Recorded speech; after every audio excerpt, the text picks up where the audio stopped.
America's #1 funny man. What? Hey. Make some noise. Ladies and gentlemen, from LA to New York, Chicago to Mississippi, let's give it up for America's #1 funny man, Rodney.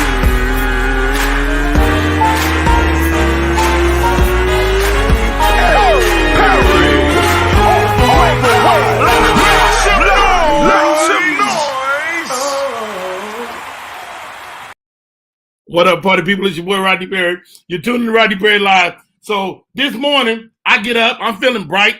I'm feeling sunny. So I go live on Facebook. Some kind of way I'm getting some type of Facebook stars. I don't even know what that is, but I think I'm getting money. Then I goes live on Instagram.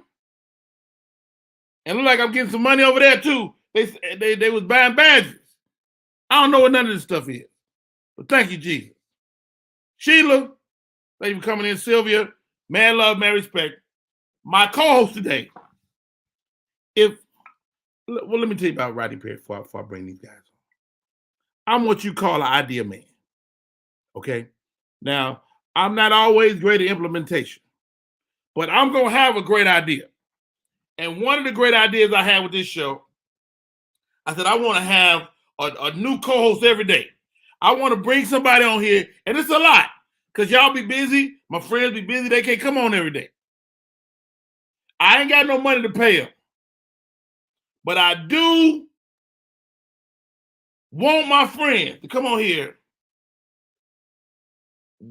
every once in a while.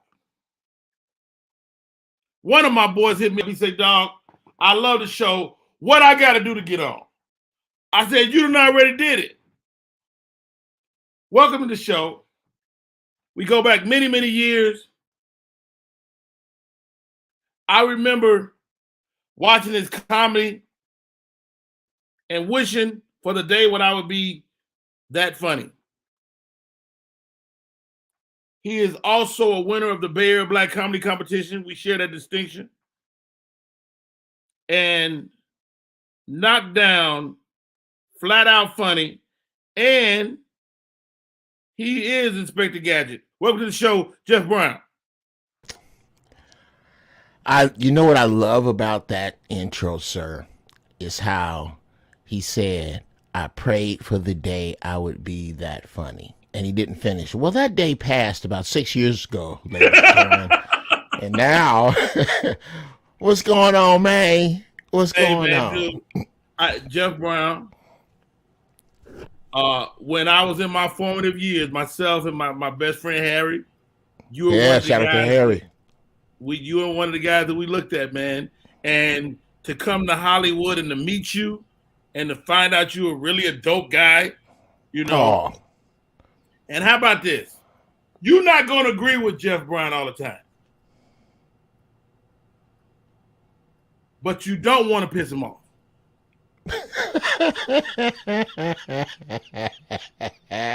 I've never looked at it that way.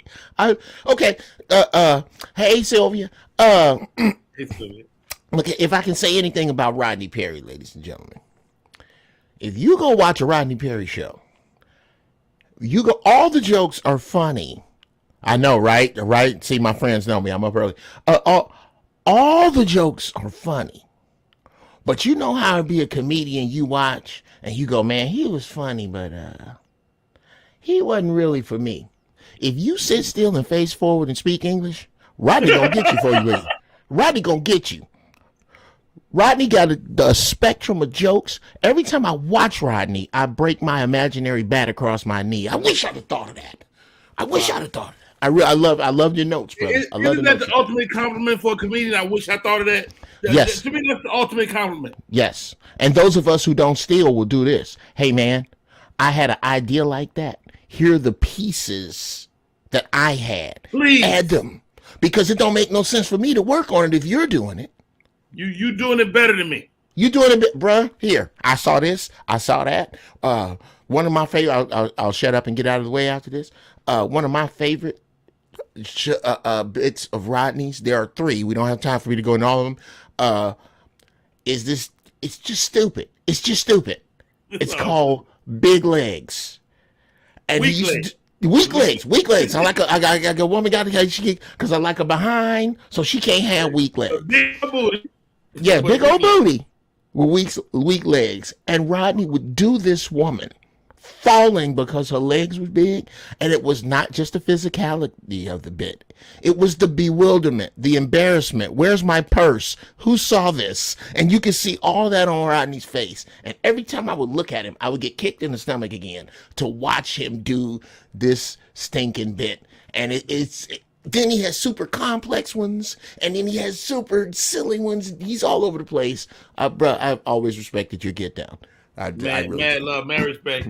Speaking of guys that say what you say,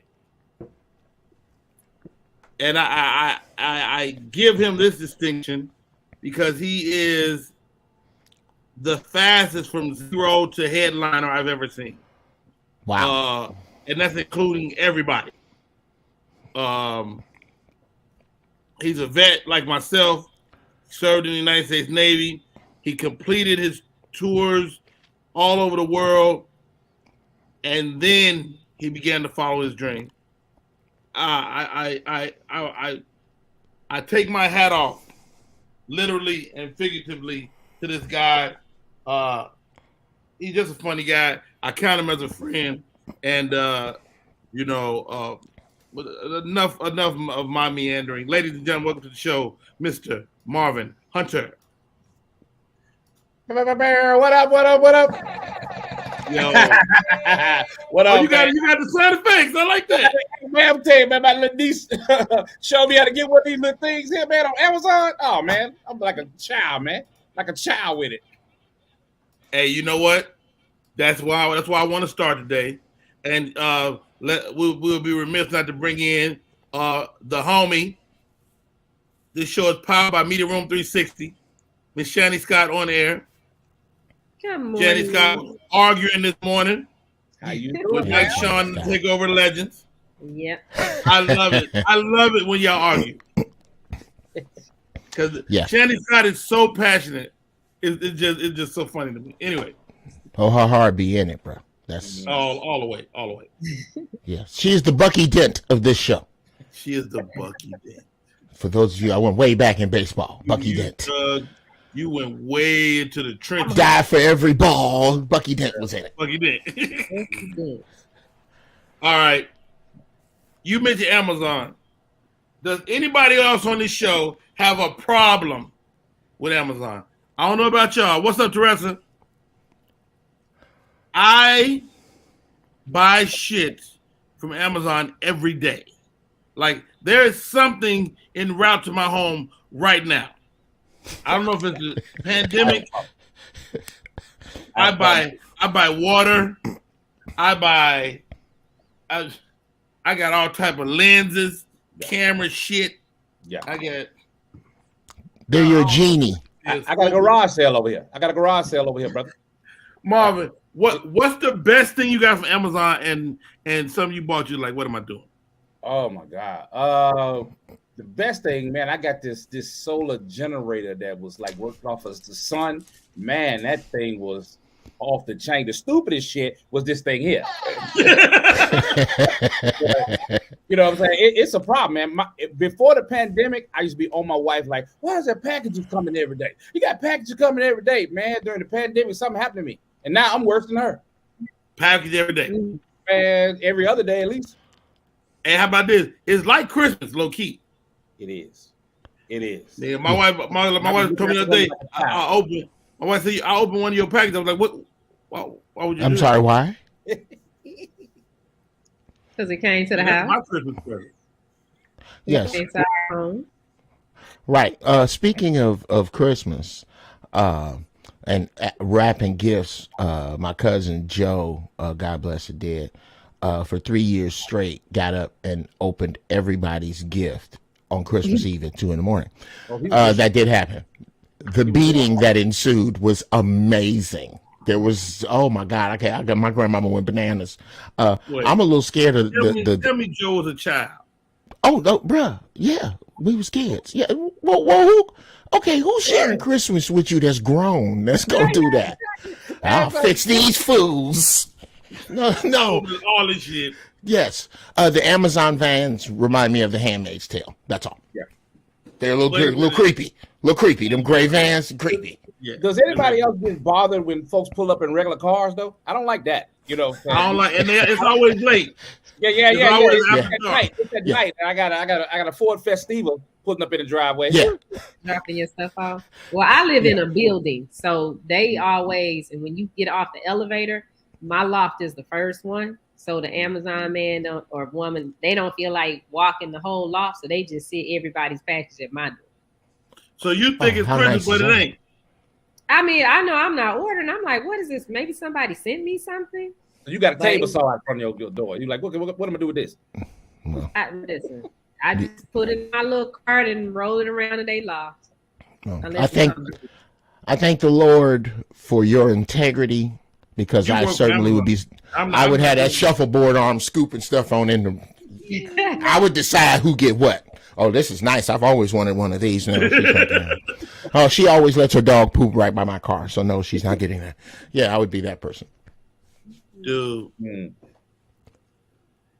do And you have sometimes the integrity to return like a wallet or stuff like that? Do you have the integrity? If you find a wallet full of money, do you give it back? Yeah, I get a wallet back. It gonna be a little light, but I do Yeah. get a wallet back. You gonna tax them? Yeah, it'll be a little light, but I give it. Nah, I'm gonna give them all their stuff back. Well, that's God's way of showing me. I believe in survival of the fittest, and the Lord is testing them. The Lord is testing their responsibility. Who am I to get in something that's going on with them and God? Yeah, they already feel they. A life lesson, Right. Get in the way of a life lesson. Exactly. Now I'm gonna do my end and give a tenth. You know, I'm gonna give a tenth of what I got right here, so keep me right with God, and then that person stay with their journey. That's what I would do. Next question, guys. Now we've all gotten advice, Shiny Scott. What's the best advice you ever got, and the worst? Oh, the best advice I ever got was from my grandmother, guys. So, she told me, she said, "Baby, a bus comes every 15 minutes." And it took. She told me that when I was I was in the 10th grade. I was going to the 10th grade. She heard me on the phone arguing about a little boy. And when I was about 32, she had been dead by then for like 12 years when I turned 32. And then that's when it hit me like, oh, now I see what she was talking, because I never got it. Like, a bus come every 15 minutes. The worst advice I ever got. Hold on, I don't know what that means. But explain it. That could go. Well, I do. I just don't know if I agree anymore.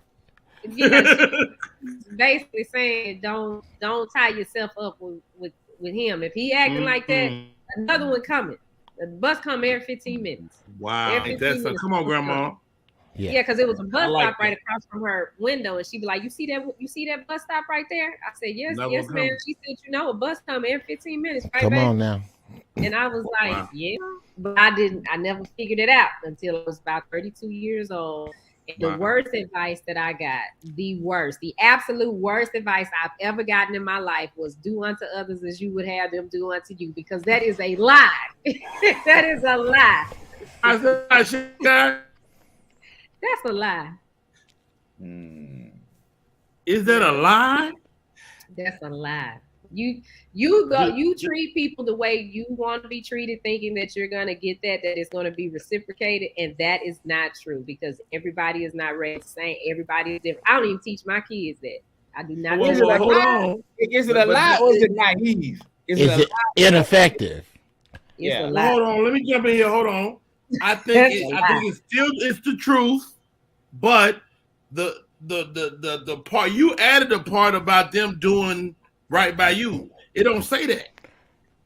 It say do unto others as you would have them do If you. you would have them Right. do you. That don't mean they're gonna actually do it. If I Thank treat you, but Yeah.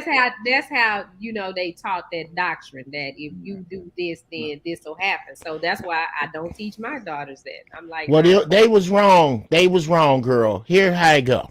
Here how I go. Yeah, I go. Would I like to be lied to? Would I like to be cheated on? Would I like for somebody to open their door and scrape all my packages in? Like I told you I would do. No, so I'm not going to do that. It is not that it is a lie. It is a directive. Bacon and eggs tomorrow morning at 7:30. If that don't happen, that's a lie. Be here 7:30 for breakfast is a directive. It's not the truth or a lie. So do unto others could not be a lie. It's a directive. Okay, that's a way to look at it. All right. That's a way to look at it. I love sisters. That's a way to look at it. That is a way to. I know you just told me the truth and broke it down phonetically, and you make perfect sense. That's just a way to look at it. And yeah, but a sister will tear all your logic apart with 3 words. 1 word. Yeah, but still. Right. Baby, it's a zombie apocalypse down by the mall, which is why we shouldn't go for that purse sale. I know Fendi having a sale on the bags and you want to go down there, but it's people who could eat your face. Yeah, but still. And now y'all in the car on the way down. Yeah, we gonna take a chance today. I'm not mad because the sale will not be denied. Marvin Hunter, best advice you ever got and the worst. The best advice that I ever got was from a senior chief when I was in the military, and he told me, and you know, how somebody give you some advice, it hits you like oh, he said the stupid shall be punished. He said, I've heard you say that before. Yeah, he said, if you walk around here being stupid shit gonna happen to you. And at the time you're a young person in the military, and it hit me like, oh, okay. And when I got it, I got it. Wow. And it was smooth sailing. Now, the dumbest advice I got was from a comic when I was a young comic, and this to this day, I will not call his name, but this idiot told me, don't ever do guest spots. Don't you ever do a guest spot, because that's how they get you. Don't ever do. Well, how in the hell am I gonna get seen if I don't do guest spots when I just started? This fool actually thought that being a year or so in, I'm supposed to get paid. We're supposed to get paid. I will never forget that. And he was so adamant. Where's he at now? Yeah, still doing guest spots. What's your big buy? But but that's what he told me. And I see him online. I look sometime. He a cool dude. But I would say to myself, that's the dumbest shit for her. But Jeff Brown, best advice you ever got? The best advice I ever got was from my father. He said, son, never make love to a woman when you are tired, hungry, or disinterested. Always make love to a woman like it's your last time, because one of these times is gonna be, and nobody wants to leave the earth on a lazy. That's exactly Oh wow. That is the best advice I've ever gotten. I might have to put that on my list. I like that one. Conversely, the worst advice I ever got is kind of related. Hey man, it's this club out in Riverside called Club Metro. It's a lot of sisters be there. That's where I met my horrible first ex-wife. So going to that club, that was AJ. Wherever you are, I owe you a kick in the gonads, bro. Because 3 of the houses I lost and about $85,000 cash and 2 cars. That would be that person. And yeah, that's when we've been friends a long time, because I remember your first wife. Yes, come on. Yeah. I remember coming to your house and we had a great time. Yeah. And she made these little cocktail hors d'oeuvres with the shrimp and the Oh no, you're talking about. See, that's how far we go back. That's my second ex-wife, Rodney. Rodney, I got married early. I was like, look here, go ahead and put these nuts in the vice. So the lady I'm thinking about is your second ex-wife. You're thinking about my second ex-wife, who let's just call her vagina what it is, Satan's mouth. She no. I started really, really early, but which we can get into the psychology of that later. Okay. But dude, I would give this advice to that same dude. I would be emperor of the world if somebody had given me this advice. Number 1, move to Vegas. Number 2, adopt kids. Number 3, buy hoes. If you do that, you cut all the malfeasance out of the game. You move to a place. Your kids need adopting, right? There are kids who need a loving home. You and the call girls can raise these children well. Absolutely. What? Absolutely. Call Yes. girls? Yes. There's no child support in the game now. There's no I adopted these kids. They're my kids, Oh, and the they call needed my girls. help. And Oh, you the have call to skid girls. late. Yes, I really believe that. Lord have That's mercy. brilliant. Tell me where that's bad. Tell me where that's bad. Are the call girls fit to be mothers? Well, that's a judgment call, Marvin, and I take offense to that, sir. I take offense to that. That is definitely a judgment call. Oh, Best God. advice I ever got is don't eat brown snow Oh, that's good. That's some good advice. That's very good. or yellow snow for that right there. Or yellow. None of it. No Or- coloring of snow. No color in the No snow. coloring, no coloring. You know No. what? That's a good modifier. That's a good Not modifier. not any of the soot that be on the snow in Chicago in February. You don't want to None eat of that that. either. None of that. Don't eat that. Whole mouth fall off. Yeah. You get the hoof and mouth. and also that also applies to vagina. Yes, sir. If it don't look right, If you Get yes, on out of sir. there. There's a few tests it needs to pass. Yeah, you're absolutely right. Yeah. Let's see. What's the worst advice I ever got? No, that's not it. That's not it. What's the worst advice I ever got? I know what it was, and it came from my wife. She wanted this car, and that car was the worst purchase I ever made. Was a Bane of your Focus. Always our fault. Okay. Mhm. It was- Not always. She hadn't had a car, This time. and I bought that car. I bought it from a comedian named Bubba B. Meteor. Oh yeah. Well, that's your fault. Oh, yeah. That's your fault. Bumblebee meteor. Bubba B. Meteor. I don't know if it was a meteor or a meteor person, but that was his name. He sold cars. This car never worked. The car ended up getting repoed.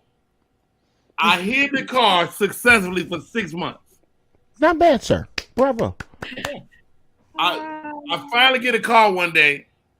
It's the repo guy. He goes, hey, Rodney. Who is this? He said, hey, man, it's the repo guy, man. First of all, man, good work, bro. I mean, My hat's off to you, sir. nigga, You I was, normally would have got your car by now. you was the nigga at hide and go seek. Oh my God. I was killing them.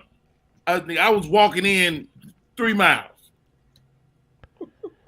He said, man, I'm going to get your car. And I know you got a baby on the way. And when I get it, I'm throwing all your stuff out. Well, this is like the scene in Heat. Jeff Brown, he told me, say, look, dog, if I get your car, I'm throwing everything away. You don't need that, man. Just park the car on the street tomorrow. I said, you know what? It'll be out there. Right. I took my stuff out. I parked that car on the street, and they never see it again. Wow. I would have took that as a challenge. Yeah. And how about this? If you keep living, you can outlive bad credit. How about it? Yes, you can. If you keep living, all you gotta do is not die. Mm-hmm. If you die with bad credit, you just needed to live 10 more years. Oh wow. So don't change your habits. Just live longer. Just live. You. Of course, you need to change some of your Yeah. idiosyncrasies. But it's not the end of the world. It is not the end of the world. Yeah. And how about this? You probably not in debt that much. Historically, black people be in debt $5,000 or $10,000 and think the world going in. Meanwhile, the white man is over there in debt $200,000. Well, that's because the white man understands that you make money with debt if you know what you're doing. You can debt is not taxable. So if you take and borrow money to work with, that's different than taking your own money. That's why they tell you use other people's money, because other people's money is tax free. Now, oh yeah, I can drop some pimp science on credit if you want right now. Give me some pimp science on credit. Here's some pimp science. Okay, number one, there's absolutely no such thing as a good deal on a car bought on a lot. Can I cuss, Rodney? Cuss it out. Okay. The only way for them to keep the lights on is to fuck you. There's no other way. They have to. You think that you bought a car. False. The bank buys you. The bank says, here, I will let you ride around in this depreciating liability, and I will set the numbers up in an algorithm so you never ever get ahead when you pay your payments on time. And when you're done, you're so upside down in this car and it's so fucked up that you're gonna have to do it again. Now, is that why, Jeff? Is that why you should never buy a new car? Yeah, well, because the juice ain't worth the squeeze. The truest way to buy, or the smartest way I have found. You're too young to have all these old sayings. Oh, come on, bro. That's all just hanging. Come on, you know I grew up on 60th and Damon. The thing is, I haven't had a car payment since 1988. Oh, wow. I don't make payments because I used to sell cars, and when they showed me that, I took my car to Mexico and left it there. You don't. The benefit to your credit is not worth it. You could do the same thing. You could do this. Take $500, go into Bank A, and go, I want to start a savings account. Go to Bank B and say, I would like to get a secured credit card against a savings account in Bank A for $500. Okay. You then take out 30% of that money with the card and put it back in Bank A. You set the card for Bank B to take from Bank A every month right before the credit, before they report to the credit agencies. Now you've set up a loop with your own money that's paying satisfactorily every month. If you do that with a bank each year, in a year and a half, your credit score jumps 75 to 100 points. And you haven't paid anybody but yourself. Number two, always buy a car in a warm climate where ain't no snow, and then ship it. It's worth it. Buy it cash. Pay yourself a couple of $100 a month. Pay the bank of you a couple of $100 a month for 2 years. Mm-hmm. You now have a car minus 20% or so for maintenance and cash that's yours. You can roll up and get another car that's say worth $8,500 now. But you got $7,000 because you done sold your car and you got the money you saved. You buy that car and keep doing that, and pretty soon, over about, I think it takes 7 years, I haven't done the math in a while, you can roll up on somebody and buy a car for $25,000 cash, and you have paid no interest. You have not put your credit in jeopardy, and you ahead of the game. Wow. I feel like I should be taking notes. Put that smoking gun back. Yeah, well done. All right, yes, guys. Sir. Yes, sir. I'm going to throw this out there, and we're going to take a break right after. Johnny Scott, comedian Marvin H., Uncle Jeff Brown. Yes, sir. What has made you laugh the hardest? Or who? Who or what? Jeff. Me? Jeff. I don't care if your mama just died. Watch the Bowfinger freeway scene with Eddie Murphy when he crosses that freeway. Yeah. The first time I saw that, I literally thought I was going to damage an organ. I had to grab my stomach and pull it away from me and not look at the screen in the movie house. That is the funniest thing I have ever seen. I don't care what kind of mood I'm in. I don't know if you can tell I'm a bit of a fan of Eddie Murphy. I don't care what kind of mood I'm in. I don't care what bad news you bring me. I dare you put that Bowfinger freeway scene on. Put it on. I dare you. Just get in the bad mood first. You got to be in the bad mood. Yes, it kills your bad. Yes, I'll say this and get out of the way. I want you to do this. Start thinking of bad things that make you mad. Your ex-wife, your ex-husband, whatever. Get that in your head, and then put the Bowfinger Freeway scene on the seat on the killer. Take you out. I love it. Shanny Scott, what or who has made you laugh the hardest? My grandmother that gave me that bit of advice. Oh, really? You'd always talk about doing drive-bys on people, and that's how I learned. My grandmama was, woo, and she was feisty. She was something. Is that where your business acumen comes from? Probably. Because she was, a little bit of a hustler. I didn't realize that as a kid. It's just big, it's just mom. So, but as like the older I get and I start paying attention, because people like, you act just like Osi. And like my grandmother was a mess. Like a mess. What was her name? Ovi. Oh, but we called her OC because her initials were OC. And I never knew that. Like I ain't figured that out until I was an adult. That OC, but I called her mama. We called her mama. We didn't call her. Wow. Marvin Hunter. Man, I got a sick sense of humor. So watching a kid get recalibrated in public. Recalibrated. And the look on that child's face as that child scans the room to see who's watching. That is the funniest shit in the world to me. That look of bewilderment and embarrassment. Oh my! I don't know why. That took the living shit out of me. Is part of it identification? Can you see it? Can you see it coming, Marvin? Oh yeah. I see what the child's doing, and I watch the parent's face, and I can say, oh yeah, in 5, 4. Here we go. Knock his head right down the aisle. Hey, y'all, my name is Rodney Perry. You're tuning in to Rodney Perry Live, man. These two fools is rocking with me today. Marvin Hunter, Jeff Brown, Shanny Scott on air. We're going to take a break. We come back. We get to talk to Miss Lisa Tankard. She is the soul, beautifully fit young lady. And like she got on some type of sexy little top. I can't wait. Sugar. We'll be right back. Rodney Perry Live. Want your book or music to be published? Skip the confusion and rejections from others. Let BePublished.org publish and promote your work for less. BePublished.org handles it all, from cover design to worldwide distribution, with high quality and fast turnaround. You even keep rights and royalties. Everything was perfect. You made my dream come true. My book and CD look so good. Call 972-880-8316 now. BePublished.org. 972-880-8316. What do an aerospace engineer, cancer immunologist, and bat scientist all have in common? We all have cool jobs in STEM fields.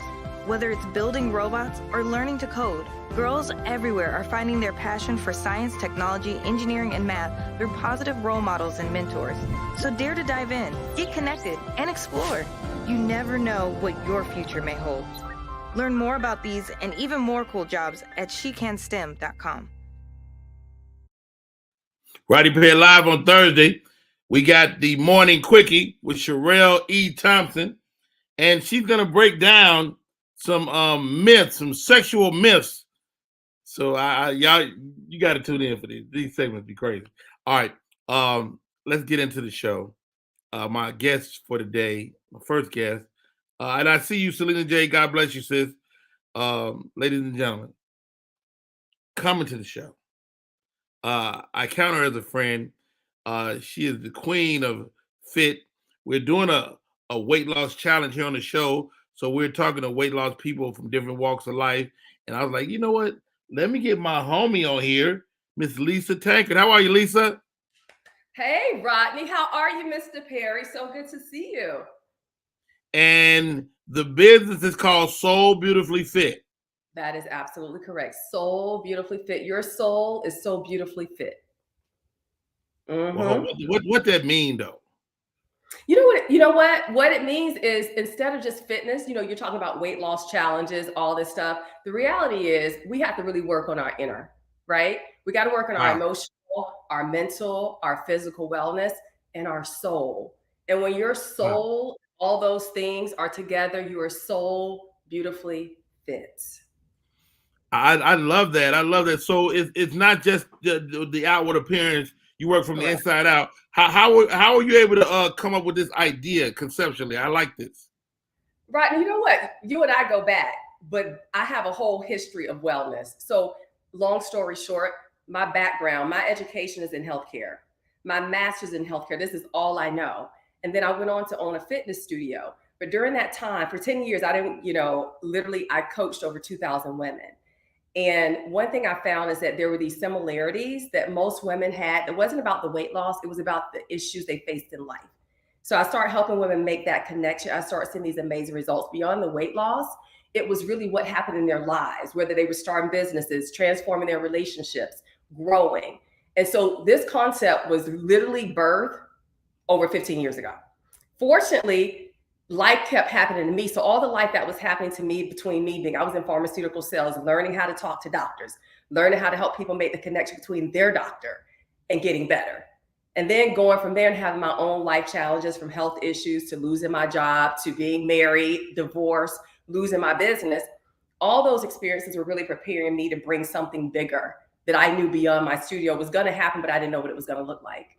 So you met me at a point in time where life had happened and it looked like a transition, but it was just more things that were bringing me back to how do I help women. And it's funny because I talked to a lady recently who I used to coach. And they have heard my story because I've written a book called The Shift from Shame to Empowerment. And they literally said, the teacher has to go through these life experiences to be able to coach.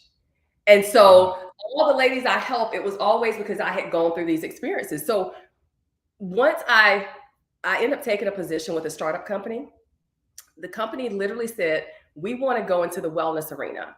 That was the only thing they told me. So I did the research, I pitched, they got funded $1 million+. And then I launched their wellness division, literally developed what it looked like to develop partnerships. Went on to develop the sales. You created the whole thing. I created the foundation, literally. So now what do I go back and do? I do that for myself again, because I've always been an entrepreneur. So my thing now is let me take everything I've learned in life and bring it to a platform for women that I can really make a difference. And this is something that's for women. And break that down, because women have like my wife and I, we started off working out together, and she would always get discouraged because I would show results quicker. It's difficult for women when they get into this weight loss arena, and you approaching this way, it has to be a really good thing, right? Okay, so your question is about women. What's the question? Because I want to make sure I answer this for our ladies that are watching. Well, the question is, the idea that women lose weight differently than men. I do. And so my wife went through a point where she didn't want to work out with me because I was showing results quicker. So how do you combat that as a person with Soul Beautifully Fit? Well, so first, let me Soul Beautifully Fit is a digital media platform. So women can go on there and get wellness content where they're reading resources that help them every day. So that's the first thing, is being educated to understand all the things that are affecting their life. The second thing is we have a wellness app. And the app is more or less a social community of women where we are empowered to take control and motivate and inspire each other. So how I tell women to combat is, first, get on your own journey. Like, you can't be on your husband's journey. And so if you start on your own journey, you two kind of naturally will come together. The second thing is women have to understand, Rodney, that we typically face more emotional issues. This is my personal belief from everything I've seen. Men compartmentalize very well. You decide I'm going to go work out, that's it. It's not about, oh, my job, my relationship. You're not into that stuff when you own it.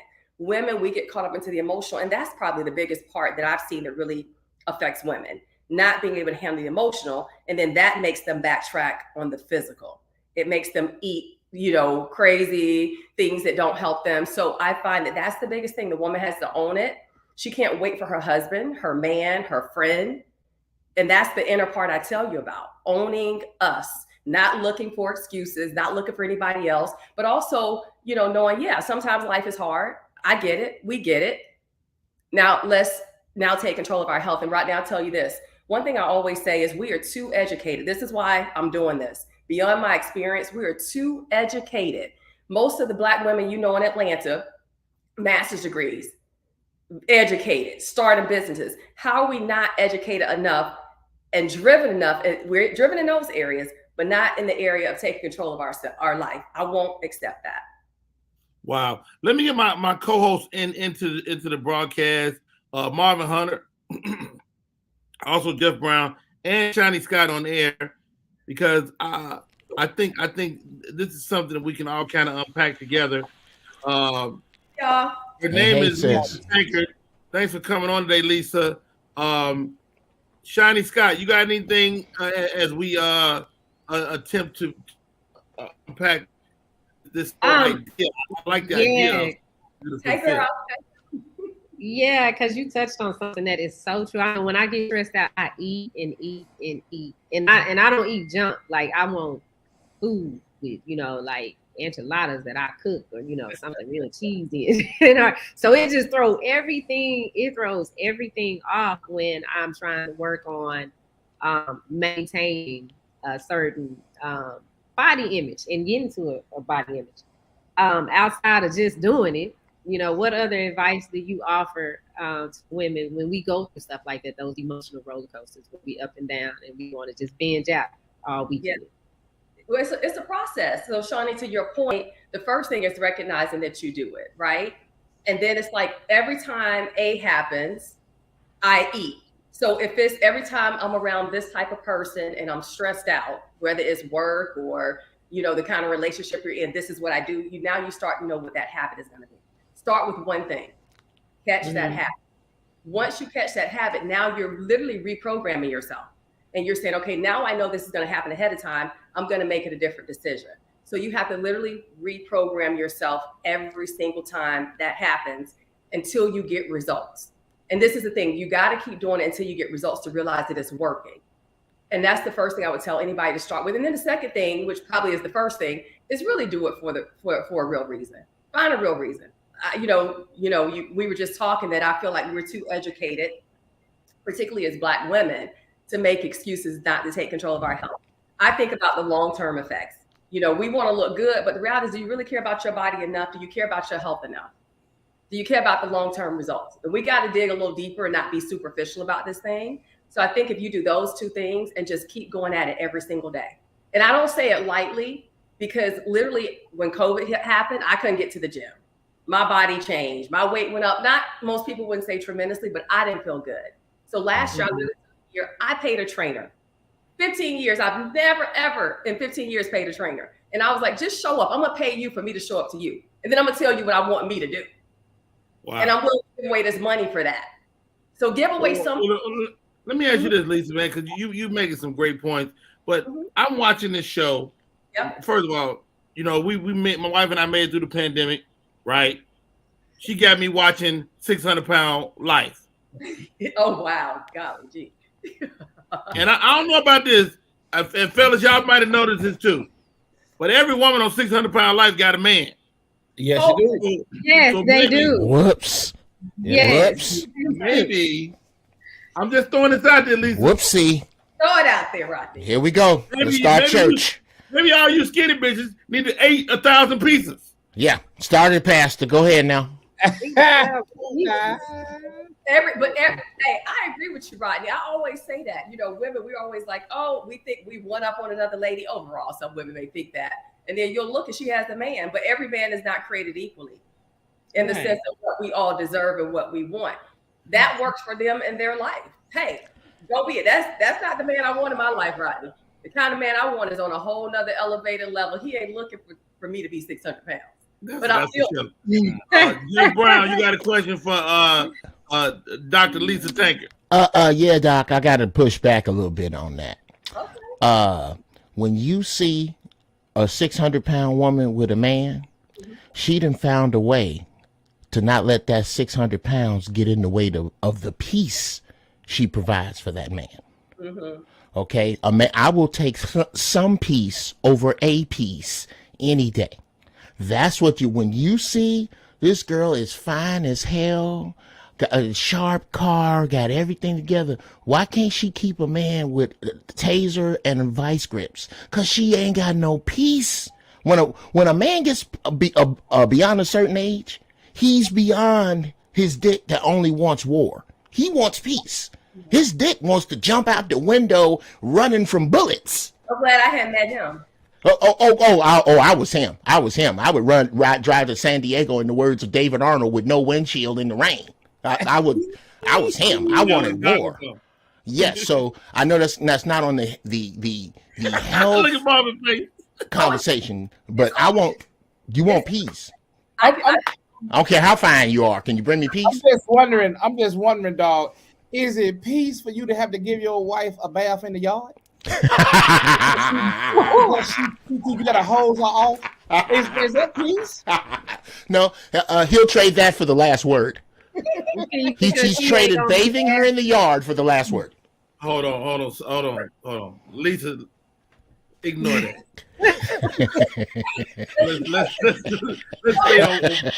let's stay focused, guys. All right, wait. Rodney, let's not stay focused. This is so relevant because Give it to me. all this is wellness. Here it is, Jeff. You're right. You want peace, but you just literally associated a woman who's attractive and taking care of her business to not being at peace. What does that say about what you're thinking? Because I can tell you right now, I know the kind of woman I am. I just happen to bring a lot of different things to the table, and I just happen to what people say be attractive. Now, and that's show is fine.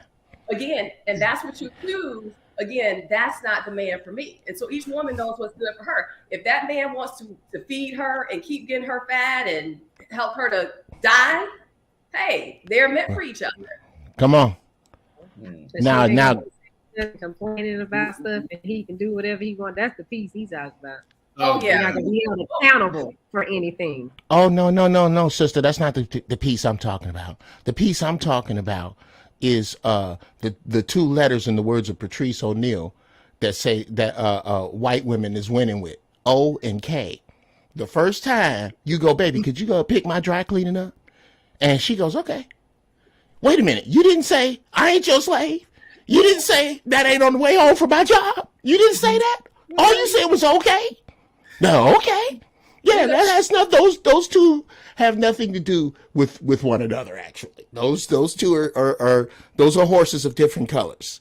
Actually, what you're saying right there, because I got a peaceful one and she's fine as frog's hair, but you got to find peace. That's what this to answer the question why you see a man with a 600 pound as we unpack this, Lisa Tanker, give me some tips, male or female, to kind of get yourself jump started in your physical fitness. Y'all put this little T-shirt on today. Somebody sound a little cute. Yeah, you look nice and slim, right? Like I see the shoulders and the chest. Your face. Yeah. Don't humor me. You look like the leader of Minister Farrakhan's security team before he get dressed. He's having some coffee before he sees the minister. Yeah, Rodney. So the first thing, like I mentioned, do it for a real reason. What is the reason that you want to lose weight? And it has to be so compelling. And it doesn't matter what it is. I've literally, for me, the initial 15 plus years ago was I just wanted to see how fine I could be. Literally, one day I just woke up and I was like, how fine can I be? Very superficial. Well, girl, you mission accomplished. Thank you. But for other people, it might be the health of it. You know, for men, let's talk about the men. I hope you want to be able to have sex for a long time in your life without needing a lot of help. If that's what gets you there, or the emotional component, you know, feeling. So what exercise? What we talking about? Pumps? Should you be doing like a thrust? Is that an exercise? You mean sexual pumps? I'm saying no. Yes, I'm saying no. I'm trying to keep this like that. No, literally. Sometimes I wake up 2 pounds lighter. That's some real good exercise with the right person. Jesus. I just want to be able to get on the plane, not have to ask for the little extension thing, because I don't like how the lady be looking at me when I ask for it. Talk real loud. Here you go, sir. Hey. Keep it down. I don't need all that. But Rodney, I don't think men are as compelled to lose weight because you all are not judged as much by weight loss as women. You all are judged by success, a woman just wanting and needing a man in her life. And so the more money you make, the better you do, or the more you're visible, women are more attracted to that. So Right. I think that, so you all don't have to be as compelled. I think for health reasons, yes, but for relationships, absolutely not. Where women are compelled because they want to be in a relationship, or they want to be the finest thing walking into a room. Right, but is that a double standard? Is that not fair? I think it's whatever you put in your head. Go ahead. Like, if that's the life you want to live, I can't say it's fair or not. If men like what they, I think men like what they like, and I think any woman would be crazy to sit here and act like men. Thank you for Go ahead, saying, sis. Go thank ahead. you for saying that, because it seems like here recently it's like we live in a world where women choose. You choose a guy, and by whatever your criteria is, and then but dudes are not allowed to vocalize what they like, and they're vilified for it. You know what I'm saying? And men have different preferences just like everything else. But when you say it, you're a barbarian. Amen. So, yeah. You're well, right. That's that. I like to say this, brother. The bad thing is not counting all of the other women of other nationalities, literally lining up for the African American trouser anaconda exhibit. They want tickets to that. Every nationality wants tickets to that exhibit. The trouser. And I'm not going to even talk about them. Counting all the brothers you don't want. Jamie Scott ain't trying to get no tickets to the trouser thing. No, not her. I'm not counting her yet. I'm talking about all the other women all over the other earth of different nationalities that you will walk up and go, you ain't black. I'm talking about them. I'm not going to count them. Counting all the brothers you don't want for all the very valid reasons you don't want them. Y'all outnumber us by 2 million. Mm-hmm. So is that my closet? Is that my closet that's open? That's not my closet. Oh, okay, yeah. Look. Okay, yeah. Y'all outnumber us by 2 million. Right. So this concept of what we want or don't want not being paramount doesn't work for you because of this song. They play it every summer. Do, do, do, do, do, do, do, do, do, do. Here comes a fresh batch. There's a fresh batch. They're coming faster than we can even. Every year there's a fresh batch of them. So when you get to a certain point, maybe, just maybe, these guys you're after, you might want to listen to them. No matter how crude it is, no matter how stupid, listen to this crude, stupid fool if you want to own one of them. That's Lisa Taggart. The name of the business is So Beautifully Fit. I want to give you the last word. This is such a great business. What do you want to accomplish more than anything? I want to help at least 10 million women take control of their wellness. So the big thing is, I'd say a couple things. The first thing is go to soulbeautifullyfit.com, and you can go to the app, download the app for free on Apple and Android. We have a great social wellness community of great women. Only come there if you are empowered and you're also bringing inspiration, because energy is cyclical.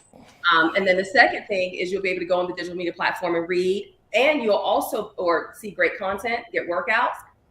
And please look at the pretty face, beautiful soul. Oh, what? We also have, this is for women, we have black, we have white, we have V-cut, we have crop top, and we also have one for men. Right now, I'm going to send you No Days Off, always working on your mind, body, and soul. They are pre-sale.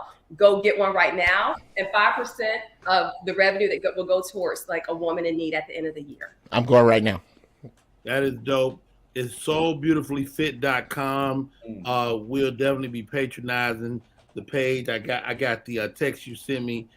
You know, coming on, sis. Thank you so much. Download the app, you all. So Beautifully Fit. And Rodney, it's been a pleasure. I could sit here and talk to y'all all day. I got some stuff to say to Jeff, but I gotta wait. Hey, and we're gonna do a relationship panel, and we're gonna talk real relationship, frank conversations with men and women real soon. So I'll definitely be having you on the show. And shouts out to that top you're wearing. Well done. It's a one piece. Lord. You know, just one more time. Just one more again, Jesus. Just one more. What is it, one piece? Go ahead. Rodney says in one piece. You missed it, huh? Oh, God. I'll tell you something. All right. Thank you, Mr. Tanger. Thank you. Hey, y'all, we're going to take a break. When we come back, more show. Look at You sure ain't hard to look at, is she? Thank you. Bye now. You are so welcome, sis. Hey, y'all insane. Hey, we'll be right back, y'all. More show. Okay. What up, y'all? It's Michael Sean, and I know you want to be a podcaster. You want a successful podcast. You want to give your views and opinions, but you just don't know how to do it correctly. That's why you got to hit up ShawneeScott.com. You want to be on radio, and you want to know how to build your radio career. ShawneeScott.com. She's done all of this. I've worked alongside her for years, and I will tell you the information that she can give you is on a value level that I can't even put a price on it. All you have to do is go to ShawneeScott.com. Your future, right now. That's it. It's Michael Sean. Yeah.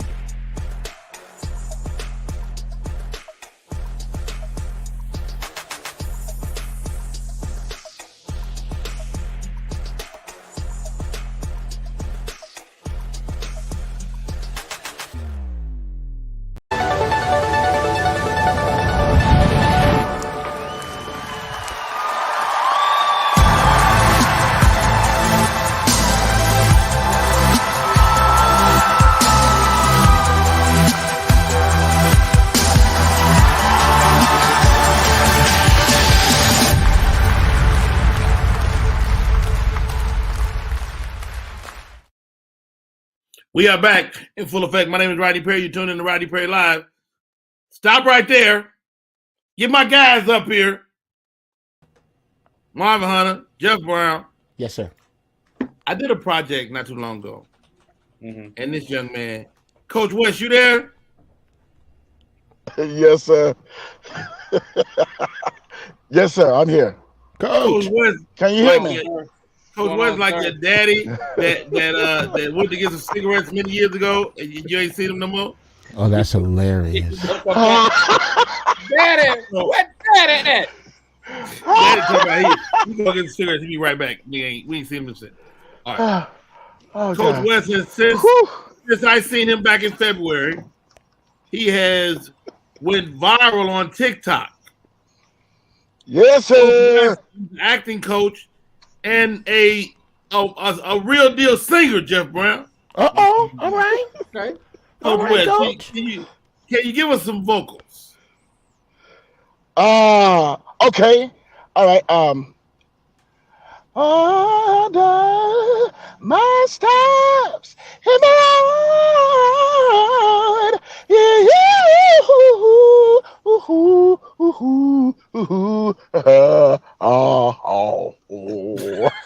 Come on, Dad. Yo, Coach. Y'all have been Coach, tickling man. me this morning. I just want you to know y'all bless me. Thank you, Man, brother. let me tell you something. That Jeff Brown is insane, and so is Marvin Hunter. A whole man. fool. Well, most How you of hit Rodney's that fans- falsetto like that, dog? Well, I have a contraption when I push the button and squeeze my nuts. That is way too much, sir. And there are much easier ways to get there. We can talk off the air. Much easier ways. It's No, effective. really. No, but in real life, though, I just been training all my life. You know what I'm saying? I've been, singing in the church choir all my life, and singing all parts. You know what I'm saying? Yeah. And it's just happened, and God has really blessed me. God said, "Be thou blessed," and hooked the brother up with his ridiculous range. Right? I got like maybe 4 octaves or so. And I'm grateful, man. I sing with the choir, and I wouldn't know what voice I'm singing until I get there. Wow. You singing soprano today? Okay. Yeah, the sounds of my strength. Boy, if You know I what I'm could sing, saying? I'd be dangerous. Boy, that's one day I know I can't Oh do my at all. God, Marvin. Dangerous. All right, Rodney let's do Perry. this. Let's do this. We got a break. Let's reset Shawnee Scott, and we come back. We're gonna talk with Jeff Brown, Marvin Hunter, and Coach West a little more. Man, y'all wow.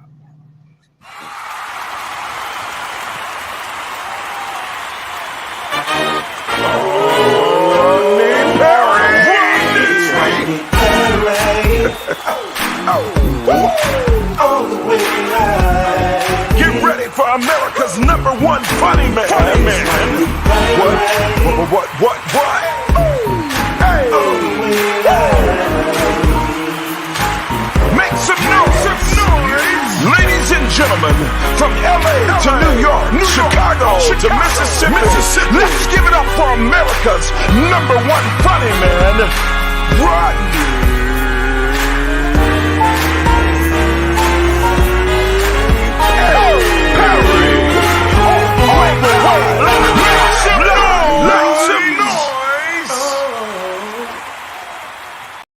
We are back. I like that, bro.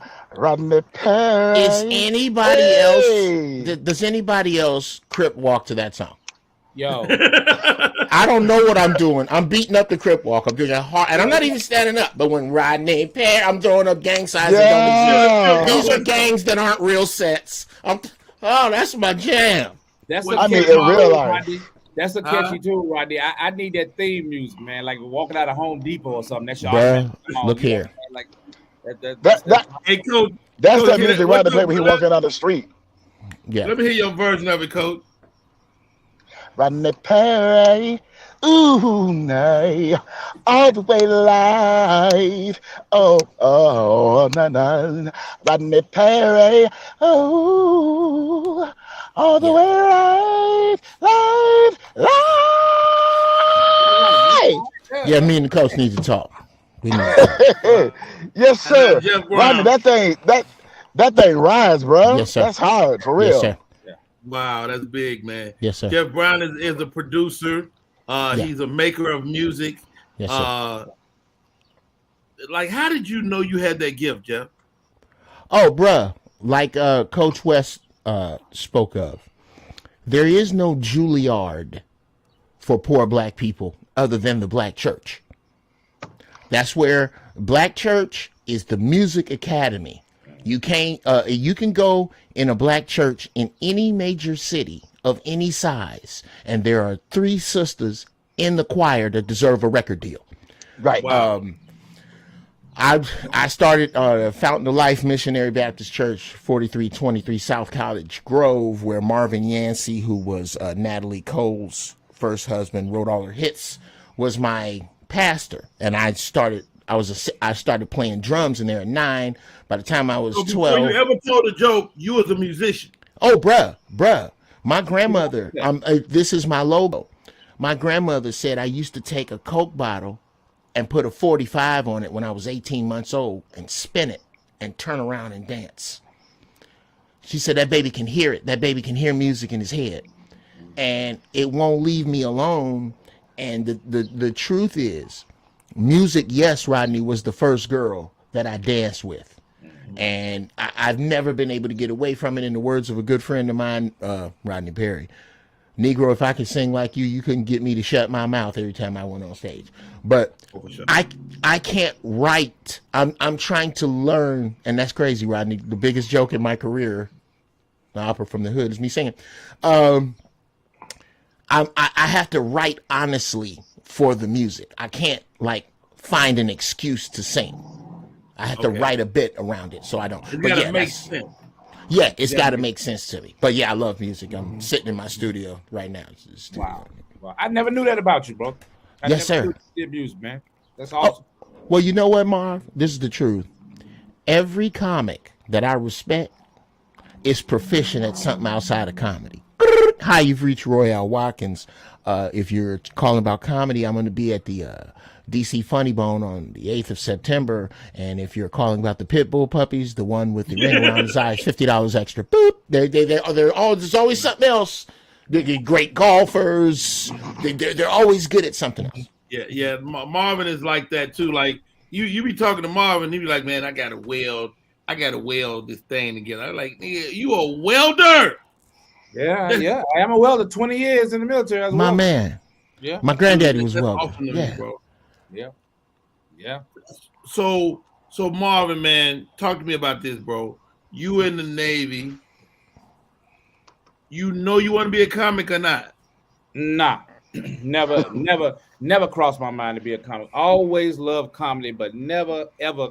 I come from a small town, and not no knock on my small town, but people can't see beyond what they see in front of them. So you're never encouraged to be anything but a doctor, a lawyer, a fireman, go to the military and stuff like that. So nothing like that ever crossed my mind. But what happened is I got divorced and the heifer took everything.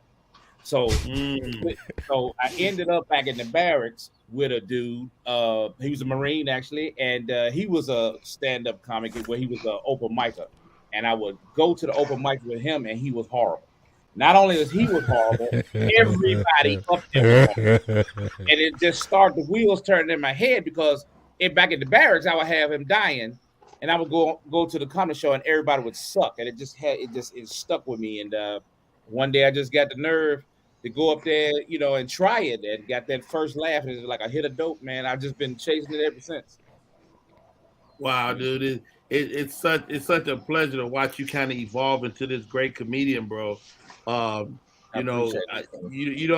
don't take this thing lightly either, man. And Jeff, you're a winner of the Bay Area Black Comedy Competition. You predate both of us. Sure. As you watch comedy evolve, what are you most proud of, and what would you most like to see go back to the way it was? Okay. One, I am most proud of the fact, especially now that I'm kind of really getting back into doing stand-up. I left it alone because for years I was writing for DL, George Lopez, Cat Williams, and I kind of got away from the stage part of it. And as I come back to it, regardless to how comedians complain about TikTok, regardless to how comedians complain about younger comedians, regardless to what you complain about, when you get in front of an audience with a mic, it's either funny or it isn't. It's either real or it's not. I was talking to some young comics. You cannot. And you know what else you can't fake with heads like with senior comedians like this? You can't fake where you are in comedy. Whether you're green and incredible or a seasoned veteran that sucks, you cannot fake comedy for the people who know it and for the people who don't. People watch comedy kind of like when you go to a restaurant, you go, this restaurant is much better than the other one. I don't know why, but I know this is better. Right. Us, we look at it and go, man, them segues is tight. Man, I love his subject matter. Ooh, this dude can act out really well because it's our thing. So the thing I'm happiest about is comedy. Senior comics, quit your belly aching, get the sand out of your vaginas and get on the stage. The thing that I wish would go back, would go back would be the absence of social media, because the only way to grow a joke is you need a certain amount of you need calibrated privacy. Okay, yeah. I need the privacy. I don't need all privacy because I need you 200 people to witness this. But I don't need the world to witness it because there's no place to practice comedy. Yeah. It's not like a saxophone where you can sit in the park and you don't suck anymore because people stop throwing food at you. This shit, the fellow comedians, how many times have you done, Marvin, how many times have you done this? I'm scared to write this down. It's so funny. I'm going to say this right here and someone is going to drop dead. That's how funny this is. And I'm always trying to kill a motherfucker. Right. You want a body count. So I want to kill somebody. Okay, yeah. Well, I'm going to tell you what. Check this out, bow, where you hit the chair. You almost killed me with that one time. And then you get on stage and they go, oh, that's really funny. And then you say something offhanded while you're there and somebody spit a drink and a chair fall over. Yep. They tell you what it is. You don't. You come and report what you think is funny, and they go, yes, no, yes, no. What I find frustrating is, and I'm a little different. I'm older, but I started comedy late because I really got into it. I was doing it while I was active duty, but I really got into it after I retired. I came up under the tutelage of you get good and then you get famous. Now you get famous and get good along the way, and that aggravates me. That I can't. I'm not hating, but it does aggravate me a bit. You know what I'm saying? Because I just feel like as you get good, you know what I'm saying, the fruits should come. The fruits should just lie. It's not like that anymore. And like you say, the old heads do have to adjust because they're going to be dinosaurs and it's going to pass them by. The internet is here. You cannot avoid it. Ain't no sense of bitching about it. You got to go ahead. And that whole thing, you know, that I hear a lot of vet comics say that I just laugh to myself, you know, you got a million followers, but can he follow this heat? Well, the audience these days don't give a fuck about your heat. They don't care about your heat. And I done seen people get their feelings hurt by these internet dudes. Yes, you go up there and you destroy. You are a well-known, well-seasoned, accomplished comic, and that internet dude comes up after you, and it's like Jesus Christ walked out there. They don't even give a damn. They don't care nothing about that. You know, and it's really weird, man, to where we are. But if you love comedy and you want to continue in it, you have to adapt. You have to adapt. And a lot of the veteran comics are way funnier than if they just get online. Just get on. You're already funny. Just do it. Just get on there. Put the camera in front of your face and do it. You're already funny. You know, but Coach West, man, thank you for popping in with us today, bro. You're enjoying some success as a viral sensation. But give me this, dog, because you coach actors. Yes, sir. Like dealing with comedians, what's your pet peeve, if any? Well, not just comedians, but just people in the entertainment industry at large, right? What you guys are saying is so true. This social media thing is blowing folks up. And my spiritual son said something yesterday or the other day. He said that you are now got this viral success, but you're ready. Whereas a lot of these people, they get this viral success and they ain't ready. And then they have to come to me to get coached, right? But my thing that bothers me about people in general is that they've already arrived.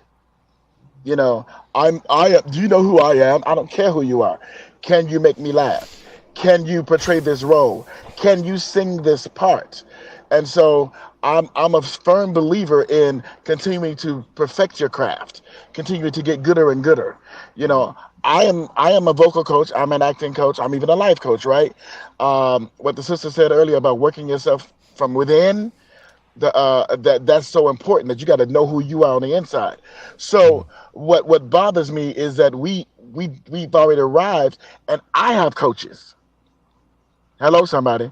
I've got vocal coaches. I've got acting coaches that help me. And I've even tried my hand at stand-up. And I mean, I'm funny as hell, just side by side talking to you.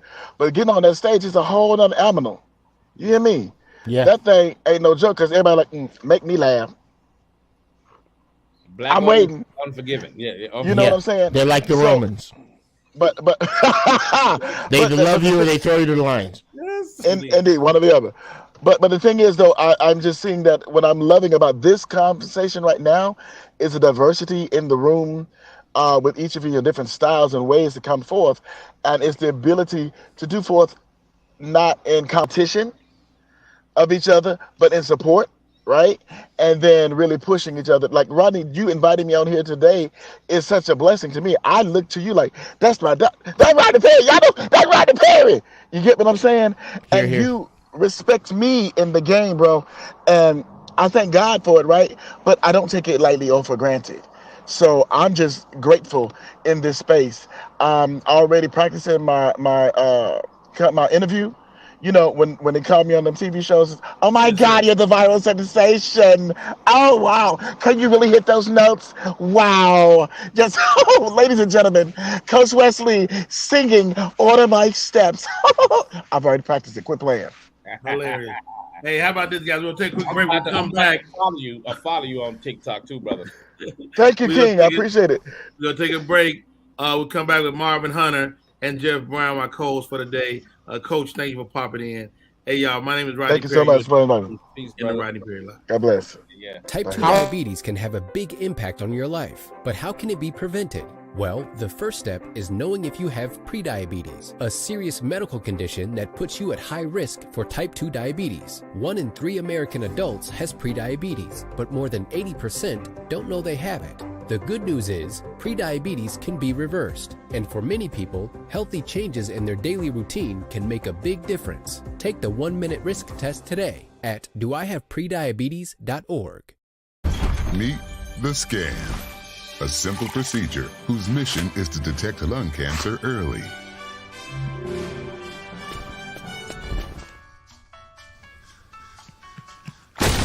I'm here to save you. But I feel fine. That's great, but you may still be at high risk for lung cancer. Oh man, that's a new fence. If you smoke, early detection could save your life. Learn more at savedbythescan.org. We are back. My name is Rodney Perry. You're tuned in to Rodney Perry Live. Thank you to my co-host for today. Mr. Jeff Brown, please join me. Yeah. Come on up, Jeff. Oh, hey, yeah. What happened, Rodney, is that you busted me. I was trying to make it to there's some in there. Look at God. I thought that was an instrument. Oh, it is. It is an instrument of joy. I play it like this. Can you hear that? Those are the greatest notes. But I couldn't get back fast enough to get my lighter and my weed. And then the deal is, you do that. I'm gonna talk tomorrow. Okay, I'll be right. Yes. I feel like I'll be right back. I think you really need to do that right now. Yes, I do. You know why? You already know. The show would have been totally different if I'd have made my preemptive glaucoma strike. I'll be right back. That deal. Oh my God, he got to go get right. He got to go get his head right. Yo, Marvin Hunter, man. What do you want right now, bro? What do I want? Well, I really, we talk about this a lot off air. I am really trying to set myself up to get my social media to be where it needs to be, because I've had a lot of setbacks on social media. Some of them my fault and some of them not my fault, but I'm trying to get my social media back to be the powerhouse that it can be. I think about, embracing social media completely. It is what it is. You've actually made some money in that space, right? I've made a little bit of money, and then they chopped me off at the knees. They cut a Negro too short to shit, dog. Like, you know what I'm saying? I swear, bro, as soon as you start making money, here they come. You know what I'm saying? I really do think they target Black creators. I really do believe that. If you got to be Toby, you can't continue to be Kunta all the time, because they'll chop your foot off. And then enough times, you know what I'm saying, you get the message, oh, y'all don't want me to say certain things like that. In a way, you feel like you're betraying the people that follow you. However, this is work. Social media is work for us. It's a job. And so you want your promotions, then you have to do what you need to do. So I'm in the process of really trying to reevaluate how I do things on social media. Yeah, man, I'm in the same space, man. And, we kind of talked about George Jackson was on the show yesterday, and we kind of chopped it up in that space. We've seen LeVar Walker be on a little later in the show, guys that have made that transition. So it's really, I think, the bottom line is finding what works in this space. Yeah. Not a total look at a total snapshot at you of yourself, but a modified snapshot. Yeah. You know what I mean? And you might have to find another place for your total self online if you need that. Yeah, an alternate page or something like that. Yeah. Yeah. Or maybe that's what lives on your Patreon or your website. Yeah. True that. I'm trying to figure that out too, man. It's a whole this social media thing is a whole new world. It doesn't make sense. But you have to make sense. You have to make peace with the fact that it doesn't make sense. And you have to kind of, stop fighting the current and kind of go with it. And that's difficult once you reach our age. Once you get to, you're a grown ass man. You kind of stuck in your ways a little bit. You definitely kind of stuck in your ways a little bit, man. As you navigate this game, navigate life, if somebody that could really help you were to come to you, Marvin Hunter, and was like, "Yo, I want to help you. What do you need?" How do you answer that? Management. Okay. I believe that I need management. I'm tired of doing it by myself. My nerves are bad. So I need management. You need somebody in the room when you're not in the room. Yes. Or, nothing else, booking agent or something like that. I really do feel like I need that to free me up to pursue more of my acting, go back to do, because I stopped when the pandemic hit. I stopped doing my auditions. I'm getting back into it now, but I got ADD, so I don't multitask well. It's so I need someone else to do that. So that would be my answer. Word. Stay right there, Marvin. We'll bring you back up in a second. I want to talk to Uncle Jeff. Uncle Jeff Brown in the building. Jeff. Yes, sir. Man, you brought something up earlier I really want to cover, man. You talked about writing for other people. Mm-hmm. For anybody that would listen to this show or listen to you, what does that mean exactly? It means being able to, if we can either liken this to music or boxing. It means understanding that Harry Goodspeed, Rodney Perry, Joey Wells, these are all names I profoundly respect, and who's another one? Jeff Brown. All tell jokes. They all play the horn different. Like the difference between Dizzy Gillespie and Miles Davis, and being able to understand that I'm writing a song for this person. It's different than writing a song for that person, because stand-up is just it's a language. It looks and sounds like English, but it isn't, because it's not a conversation. It just looks like a conversation. What nouns and verbs? Yeah, it's really one-sided. What roads does Rodney Perry take that's different than Cat Williams, that's different than George Lopez, that's different? And watch their roads and how they get there, and being able to go, I can contribute to that road, or I can contribute to this road. It's a different brain space for a writer. Like I've talked to friends that write for people, right? And he told me this about his guy that he writes for. He said, I have to let him think that he's coming up with the idea. Have you ever been in that situation? Yeah. Well, with those guys, I kind of handle them like a locomotive. I tell you who's like that. And it's not that you have to let him think he came up with the idea. Nobody wrote for Sinbad. You can only write with him. Because he's the fucking Dumbledore of this shit, bro. Really? Sinbad that's the school I went to. That's the dude that gave me my black belt in this shit. I get a little emotional about Sinbad. That's my man. Yeah. You have to be blessings and prayers of Sinbad too, right now. Yeah. That's the dude that I like to say I taught myself how to tell jokes. Sinbad taught me how to do shows. Ooh. You have to be able to. I'm so high. What was the question? I don't know. I'm not high. Okay. I'm just old. Let's see. Shiny Scott, what I asked? I guess we are high because I don't remember. You don't even remember. Jeff Brown is all over the place. Oh, how do you deal with a person that you had to make it look like they came up with it?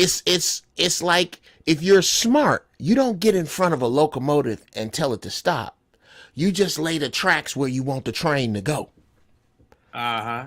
And there are certain people that person, I don't write for them in the room.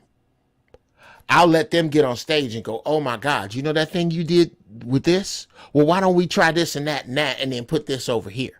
Yeah. So now it's not me bringing you an idea. It's not me bringing you, I'm not working on ingredients. I'm working on recipe. Yes. You have to know when to switch from ingredients to recipe with them kind of people. Wow. You know, that's a great point. Like I've helped before. Don't slow the show down with that. And don't every time I make a great point, Rodney, don't point it out. We will slow this show down really tremendously. But go ahead. My gift is organization. Like I'm gifted at organization. And let's get Marvin back up, man, because you know I always love to talk joke construction and comedy with Master Comics. And like for me, I'm at my best, whether it's for myself or somebody else, when I'm organizing material, you know, and that's one of my gifts. What do you could consider your best gift, Marvin? To point out the absurdity, find the absurdity. I'm stupid. My brain is broke. So your brain is not broke. You think of some shit that I'd be like, yo, that's fucking brilliant. Well, I'm just saying that the absurdity. I love doing that. So if it's a crazy angle that regular sane people would not go there, my brain would go there. And you know, my wife looks at me all the time. What is wrong with you? Like, what is wrong with you? Yeah, we're all married to the same woman then. Yeah. We're all married. God bless those women. Jesus. Hey, how about this? You ever get this from your lady? Do everything got to be a joke? You want to eat? Yeah. Yeah. This shit is funny to me. You're in my life. You're in my act, brother. I got a family member who got pissed that I put them in a joke, and I was like, you part of my life. This is my life. I'm going to talk about my life. If you're in that, anybody you would take out because they got upset. Not yet. No, I do. Me and my wife I don't put her in the act that much, but she wouldn't want to be in the act at all, and that's not going to be possible because we live together. You're part of my life. Yeah. So I don't go hard, but I mean, you know, it's going to be in there.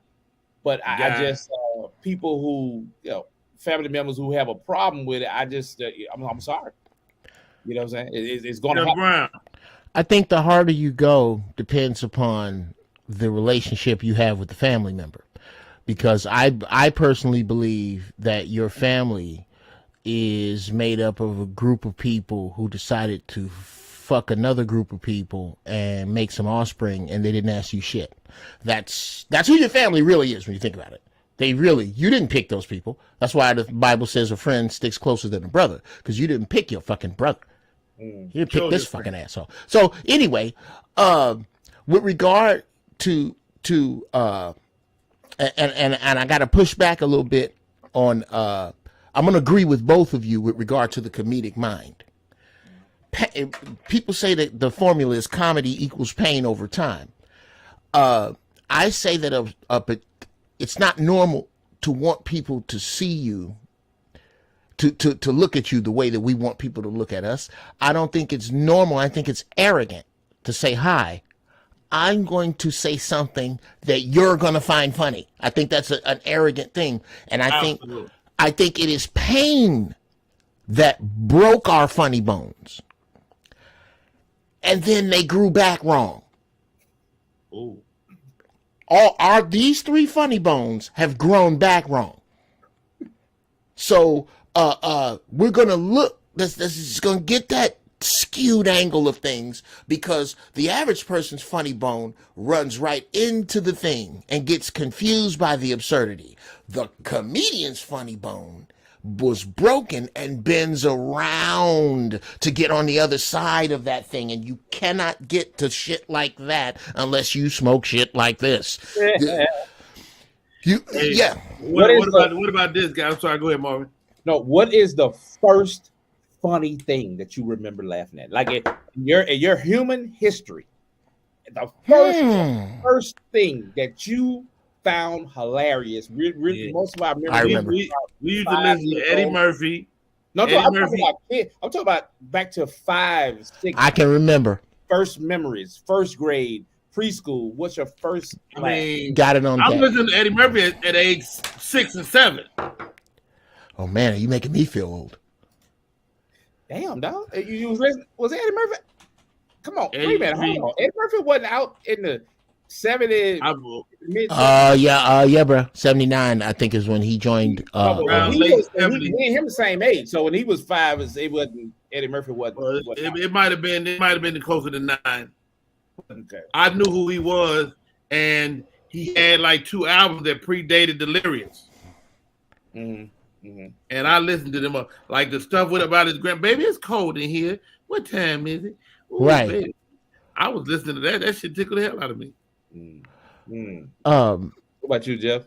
I'm gonna say the Nutty Professor, Jerry Lewis.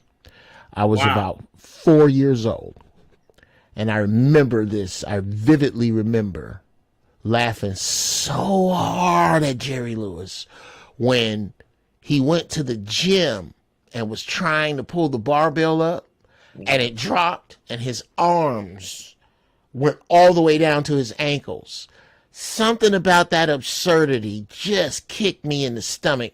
And then the next scene is him laying in the bed, and you can see his feet out from under the cover, and his hands come down and scratch the bottom of his foot. At that point, something lit in me. And then from there, Bill Cosby, George Carlin, Richard Pryor, Bob Newhart, because my mom loved comedy. And my grandmother, they had them albums. And I would listen to them.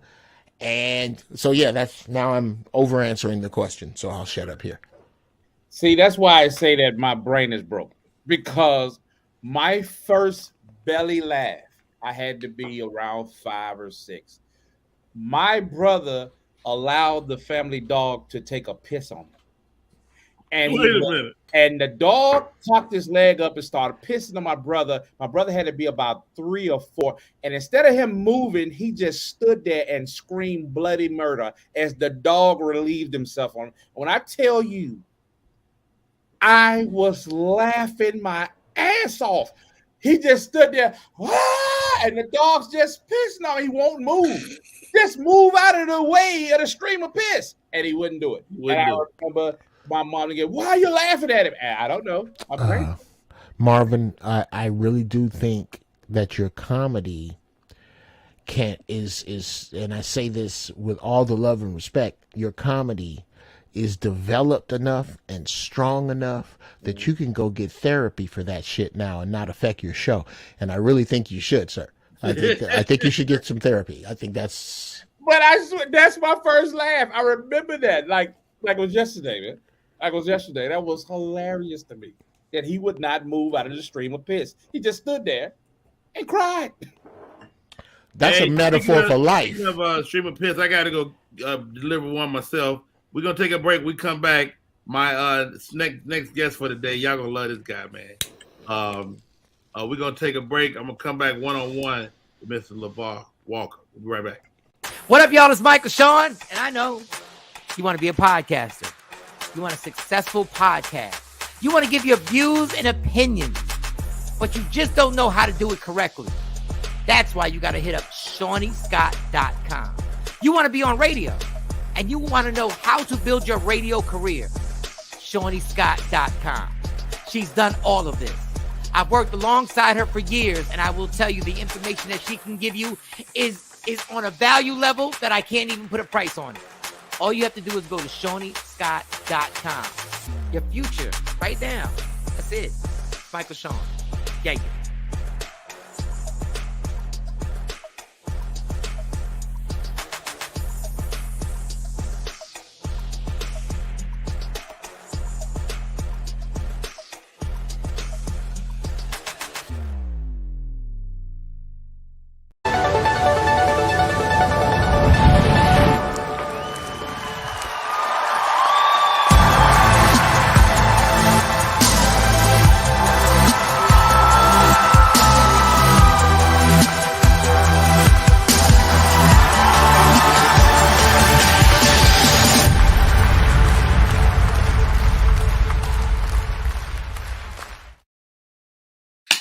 We are back in full effect. This is your boy, Rodney Perry. You're tuned to Rodney Perry Live. Man, great show already today. It's going to get even greater. My next guest might be the funniest guy in the world. Fucking tickles me all to be damned. I'm talking about since the very first time I met the guy, he just made me laugh, man. I mean, we talked about the people who made you laugh. This guy's comedy makes me laugh. He's probably the smartest guy I know. His Cash App is $, LeVar Walker. Welcome to the show, Mr. LeVar Walker. What's up, bro? Hey, what's going on, Rodney? Where everybody else went? I came in, everybody left? I want to talk to your ass one-on-one for a second. Okay, all right. What's going on, brother? Hey, man. How about this, LeVar Walker? People have told you your whole career, quit being a pharmacist. Yeah. Be a comedian. I said it. Yeah, you said it very early on. How dare I? How dare I laugh in the face of all the work you did to be a great pharmacist and press you to become a comedian? You do it years later and you get a job in Hollywood being a pharmacist. Yeah, man. Yeah, that's true. You cannot tell me God don't have a sense of humor, man. Man, God got a sense of humor, brother. You work with Amy Schumer, a great show on Hulu, man. Talk to me about the show, man, and how it all happened, bro. Okay. In 2019, I was performing in Martha's Vineyard with Damon Williams, George Wilburn, Chris Spencer. So we all performing out there, man. And, I'm killing, having a good set.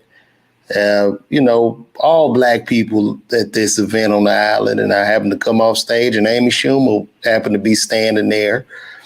And she was like, "Oh my God, you're so funny. Wow." And, you know what I mean? I'm like, "Oh, thank you. Pleasure to meet you." And I walk off. And when I walk off, she had started following me on Instagram. I'm like, "Oh, that's dope." And then a couple days later, she reached out, like, "Have you written anything? Have you, been in anything?" So I'd already had, Uncle Drew under my belt. I was in Uncle Drew. I did Punch Up for Uncle Drew. I also did a little Punch Up for Bad Boys for Life with Will and Martin. Right. And I had already written some stuff about me, being a pharmacist in a show format. So she asked me if I'd written anything. I said, yeah. So I sent her that. She said, "Oh my God, this would be great." So initially, I only thought she wanted me to help her write on the show or whatever. And I was like, cool.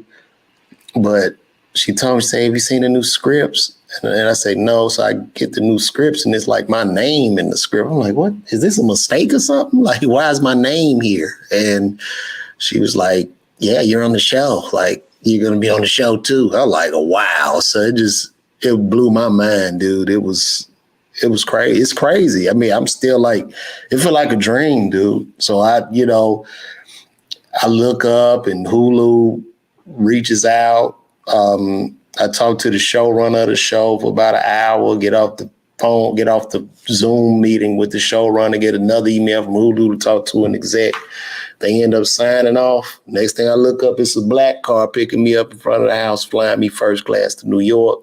Wow. And I'm writing, I'm on the writers team and I'm like we all working out of her penthouse in Manhattan. So it was surreal, dude. Like, it's still surreal. You know what I'm saying? Like, I'm like very thankful for the opportunity and it's amazing, dude. It's really amazing. The name of the show is Life and Beth. It's on Hulu. Picked up for a second season. That's correct, sir. We have a second season. We began writing the end of July. So, you see a little bit more of LeVar this second season. And, we're going to turn up, man. It's really a dream come true. I mean, dude, they say your gifts will make room for you. Yeah. And, you know, I don't think I really understood how intelligent you were. One day we were talking on the phone and you were really kind of unpacking the whole thing with the virus and the vaccine. And you start pulling words out your ass that were fucking. I was like, wait a minute, LeVar is a real deal smart guy. Nah, man, I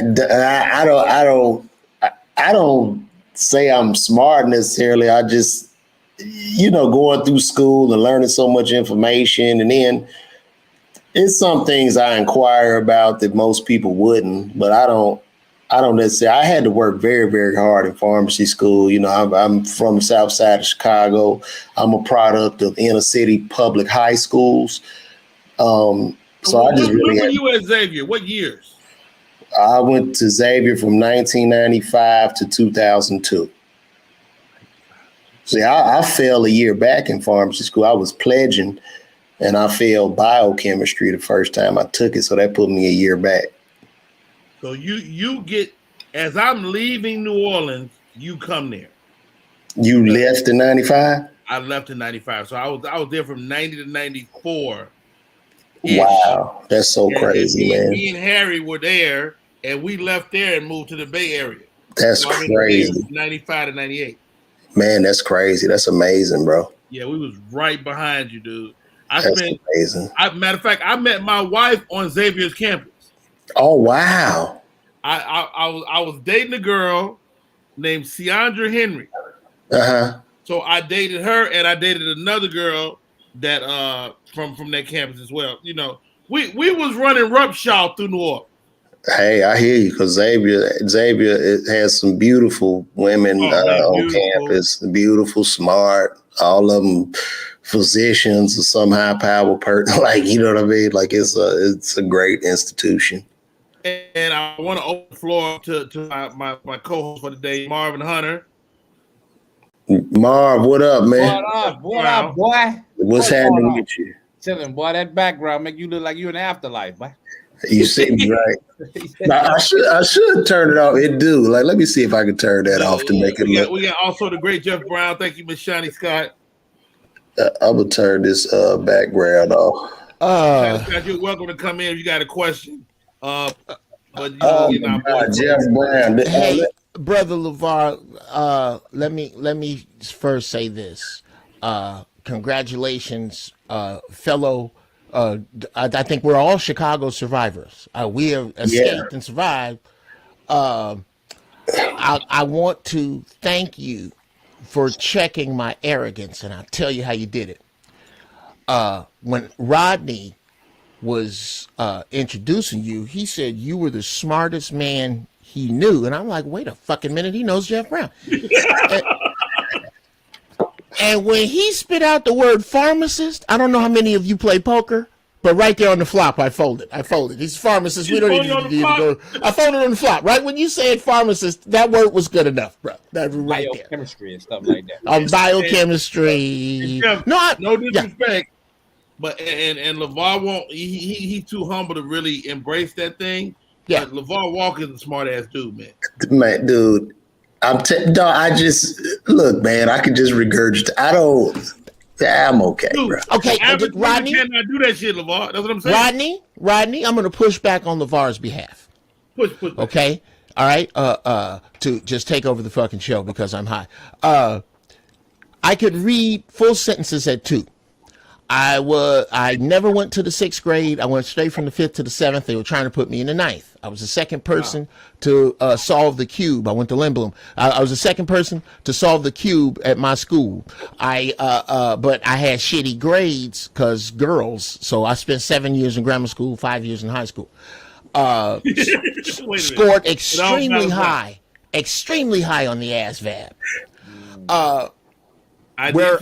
Where what LeVar is talking about is we know smart people. Like, I can really use my studio really well, but I'm not the dude that invented the synthesizer. I can use my cell phone incredible, but they ain't finna call me in the back to try to figure out shit on that thing, because I'm not on that level. And I know what LeVar is talking about. When you get to a certain level, everybody in here is way smarter than most idiots walking around. I think it's a wise quote that says the man that knows everything knows nothing. So I don't think any of us, like, because at the end of the day, when you think about how big the universe is, and we're just these organisms that are traveling on this ball hurtling through space. When you think about that, just in our galaxy alone, there's like 1 billion planets. When you think about the Earth being 4 billion years old and our relative lifespans only being maybe 80 to 90 years, bro, we are like a blip. Yeah, we're like almost nothing, bro. In Like, the grand scheme of things, yeah. So nobody knows. I don't think nobody knows anything. We just learn by failure, and just trying again. You know what I'm saying? But I want to say to you, Jeff, you don't remember this, but we have history. So when I was a student at Xavier, man, you came and performed, and you was hot off that Def Jam, and you was doing the opera singer. Nigga, roll, please. Nobody move, because I got the gun. Nigga, roll, please. Wow. So I was a student, bro, and y'all came and you killed it. You killed. And one of the people that organized the comedy show. Is she pregnant? No. She had introduced, you probably don't remember this, but we went to dinner. She was like, yeah, because I was interested in becoming a comedian. I was and we ended up eating dinner at Dookie Chase's restaurant in New Orleans. I absolutely remember that. You a damn lie. Don't do this. I remember that. No, you don't. Keep going, sir. You are Keep lying, going, sir. You don't remember that. And I'm telling you what. I'll bet Rodney's left nut I remember this. Keep going. You ate at Dookie Chase, man, and you gave me some game, because like when I was at Xavier, man, I would see all these guys, the Comic View comedians. I was always roasting and shit on the yard. I thought I was the baddest motherfucker walking. And, to see you guys come and do the comedy, and I'm like, wow, this is amazing. So that was a moment I was like, this is insane. Just to be with you at dinner, man, I was like, oh, this is crazy. You don't remember that shit because I had a head full of hair. I'm probably 140 pounds. I know you don't remember that. Look. And that's okay. It's okay, but you're not going Hollywood. Don't Varnell Hill me, okay? No, that's another thing you'll learn. That's another thing you'll learn about me, is that I absolutely, unequivocally could give a fiddler's fuck about how these people are out here in Hollywood. It has worked to my detriment that I've actually invited Jews out into the parking lot to fight, and you shouldn't do that. Hilarious. Yes, you shouldn't do that. It's a bad way to go. You should not go, you know what, I'm from 60th and Damon, and if y'all don't have my money, I'm gonna whoop your ass before security gets here. That is not a great way to conclude a meeting. You don't do that. Don't do that. Yes, Brother LeVar. I remember it. Think of my career as a portrait. Xavier, when y'all was talking about Xavier, I was going to ask, when were you there? Because that was the year that I broke Sinbad's record for the number of colleges in a year, because I did so damn good at NACA. Oh, wow. I did so many. And can I jump in there? Yes, sir. This is significant because I remember you telling me the story of you probably should have stayed in LA during that time. Yes. It was so much money that you went and did all these colleges when you probably should have been in LA. This is important. I think this links back to our people. Without question, in the words of D.L. Hughley, I have brought up I've raised the stock in the Brown name in my family. There's nobody else in my family, except maybe my brother, who has made the kind of money that I made before. I came from very, very poor people. So for me, I couldn't take Don Reed's advice. Don said, dude, when these colleges come at you, Jeff, they are going to throw a shit ton of money at you. Don't take all the money, Jeff. Okay, Don, I ain't gonna take all bruh. When they start throwing them dates at me, and I could go out and work 4 dates and make more money than my father made all year. Wow. And I could take care of my family and invest money and take care of responsibilities and nigga drive around in them cool ass old cars. I was like, look, okay, you want me to read for something I might get, or I can go open up for Ray Charles for 3 months and see Caesar's Palace. Yeah, I'll see you when I get back. And I had way too much see you when I get back, as opposed to having people go, look, 3 times your bills is all you need. Get your ass in acting class. Get your ass in a writer's symposium. Make the next steps. Elevate your prayer past, God, just let me make enough to feed my family. That was my first prayer, and he went whap out, and I didn't pray again. Man, that's interesting you say that, because my whole thing being a comedian, I just knew all I wanted to do, man, was just be able to live a good life, to take care of myself while telling the jokes. So in this space that I'm in right now, I am the biggest star in the world to me. I've exceeded that, more than replaced my income, and I did it. You know what I'm saying? So that's a testament, man, of just being thankful, happy in the journey, and pursuing, man. You know what I'm saying? Because my whole thing, I was just caught up in fear. I ain't want to be like sleeping in my car and shit and broke and people exploiting me and taking advantage of like that. I didn't want that. So that's why I held on so long to the job. You know what I'm saying? So when I was active duty and I was doing comedy, I had 2 different people. That Marine I was talking about earlier, you should get out. You should get out and do this. You're good. You should get out. And a guy told me, he said, if you re-enlist, you will never make it, because comedy is a young man. I was like, if you think I'm about to. Oh man, just when apparently the U.S. military doesn't want him to say that. He was dropping some gems on our ass. Let me stop that shit. Let's stop that, guys, because I think we are ending up down a really interesting road, because the conventional wisdom has changed over the years. Like, I used to be the first one to tell people, when I met LeVar, this thing was so funny to me. I was like, dude, I don't know what you do for a living, but you need to get out of there. No, everybody who told me, I would say this, everybody who told me was correct, but based on my journey, I feel like that person just has to know. It's like a epiphany of that person.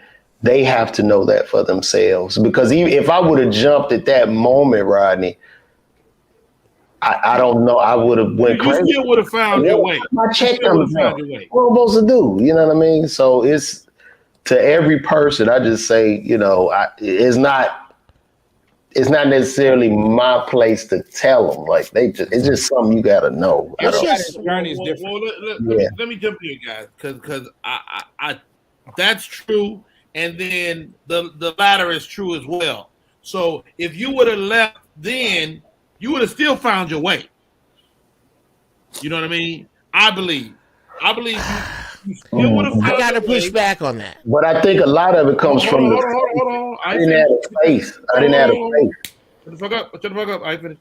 So I think you still find your way, but your journey is valid.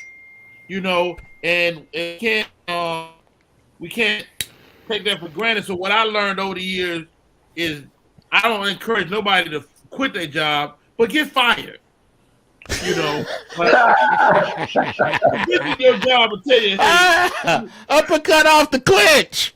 We need to talk to your ass for a minute. So I don't expect nobody to quit, but you're gonna have to have a chat with somebody. Go ahead, LeVar, and then Jeff. Oh no! Just to what you were saying, man. It's just I just tell people, man, just literally what Bernie Mac told me. Just do it from the heart. Just follow your heart, man. Listen to that thing. Yeah, I can't. The universe, God. You just have to really listen to that, and you got to know. But like when I was in New York, I tell you, when I had my whole thing, I ain't going back to work.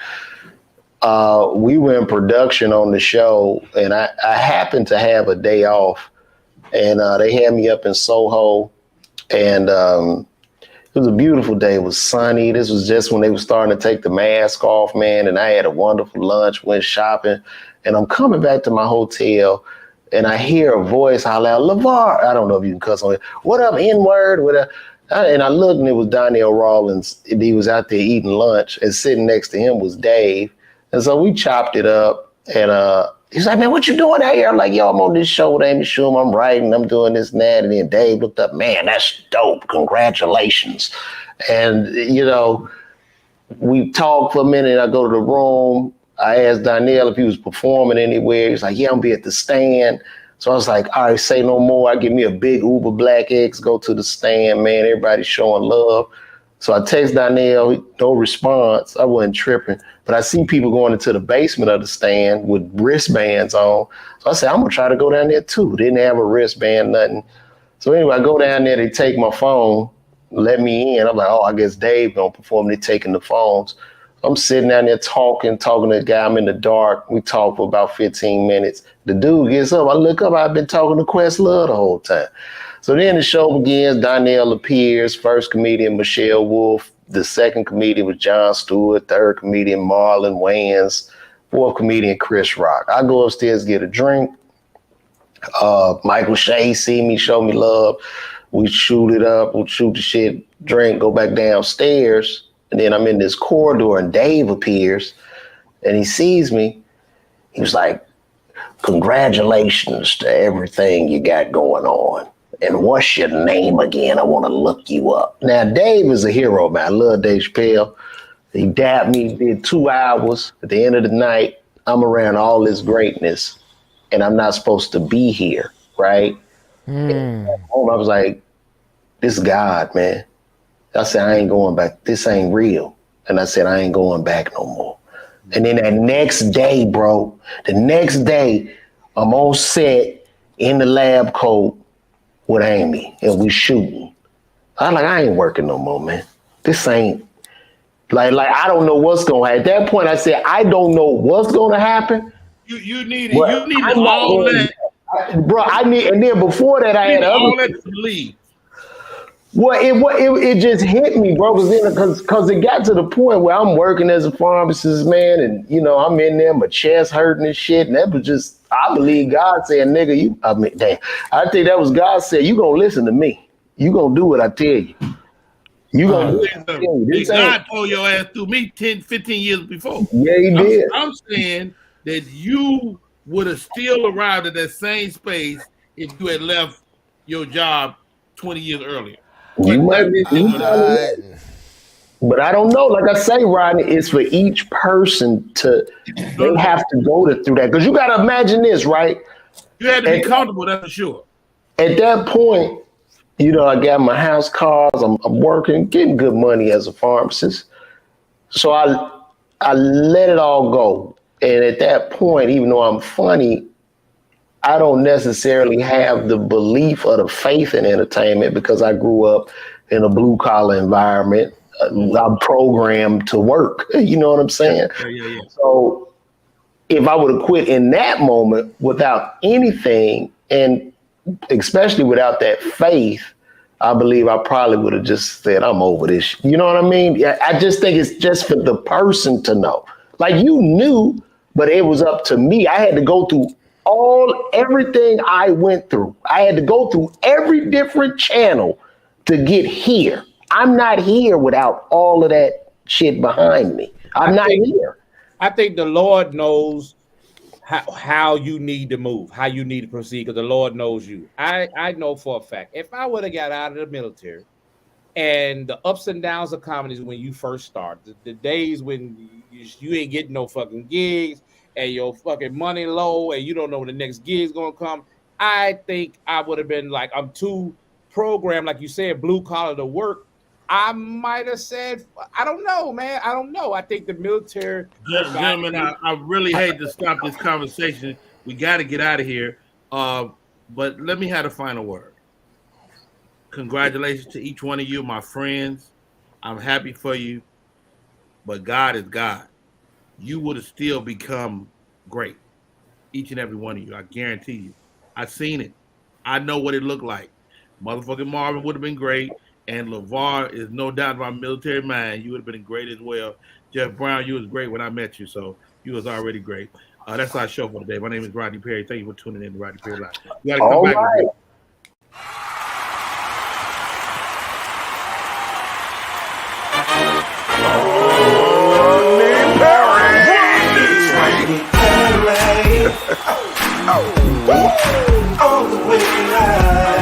Get ready for America's #1 funny man.